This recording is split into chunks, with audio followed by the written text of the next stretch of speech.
Hello, this is Bobby Kimbrough. First, let me begin by thanking all of you that have shown me the support, the love over the last 10, 11 months. I'm grateful and humbled by the support. You don't know this, but you guys motivate me. You motivate me to do what I do. You make me smile. And many times you make me shed a tear of joy and thanks.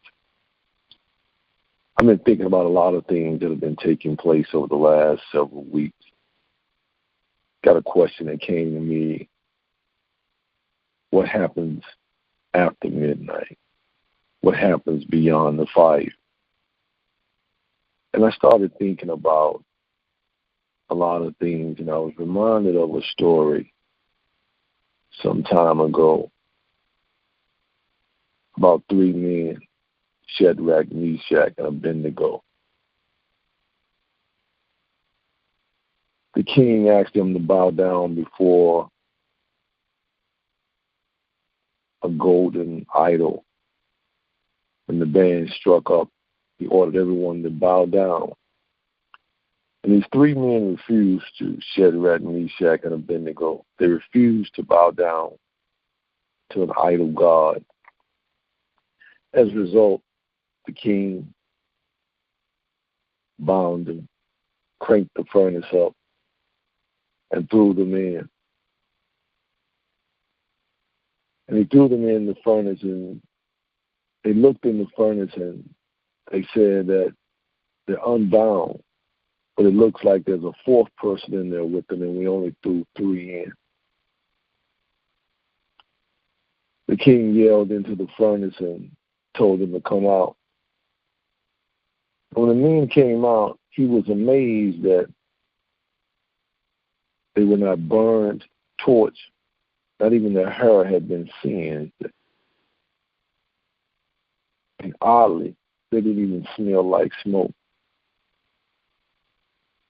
And he looked at them in amazement. And I can't help but think sometimes in life, how many times have we been through the furnace? How many times have we been through the fire? How many times have we been through midnight and don't look like what we've been through? Many times, the saying says, protect us from things seen and unseen. We don't look like what we've been through. What amazed me about it was when they said they saw a fourth person in there. The king said it looked like the God of gods that protected them. And I started thinking, no matter what you go through in life, what comes your way, as I've said many a times in Beyond Midnight, whatever you're facing, your faith has to be greater than what you're facing. You have to be grounded to something greater than what's grounding you, something greater than what is holding you down, something greater that is what's trying to pull you down. And many times in life, we fail to be grounded to something greater than what's holding us. Many times we feel that we get caught up in thus says man, thus says what hold us to this.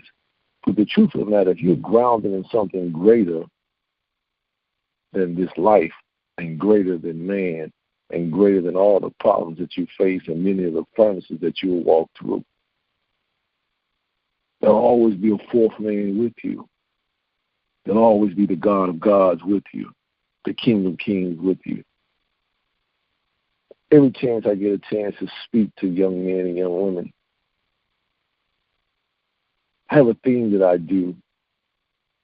I stop by the bank and get the number of participants in $1 bills, and I highlight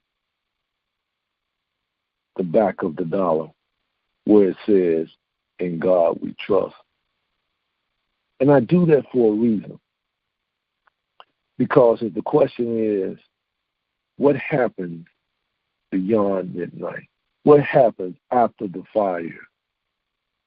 If you go back and look at the story of the Bible, the king says that because of what these men stood for, he had never seen a God rescue his servants like that.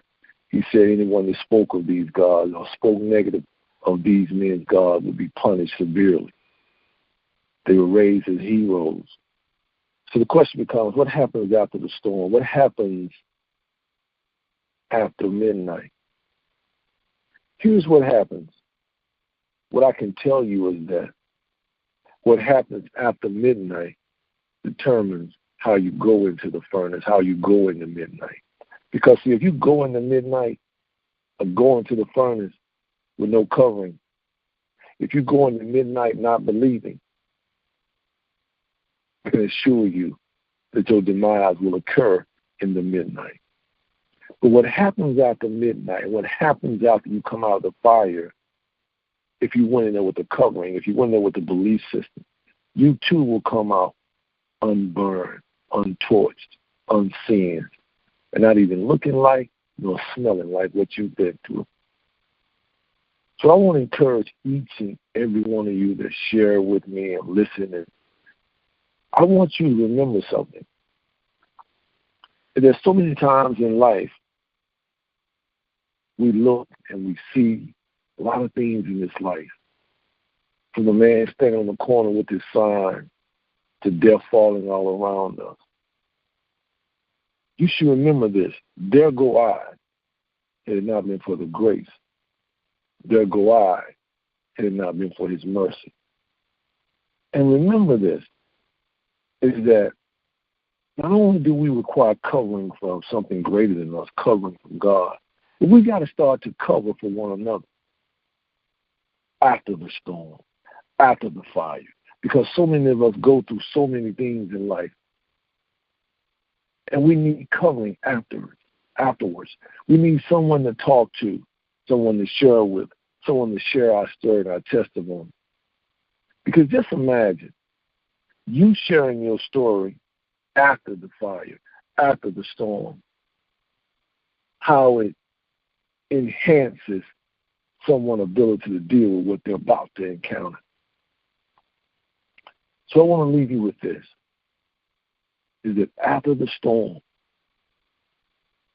if you go through with the mindset in God we trust, if you go through with the mindset that I'm grounded, and yea, do I walk through the valley of the shadow, there's nothing that can happen to harm me.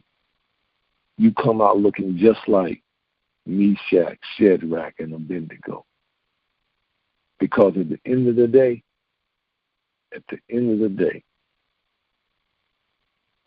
he that is in me is greater than he that is in this world.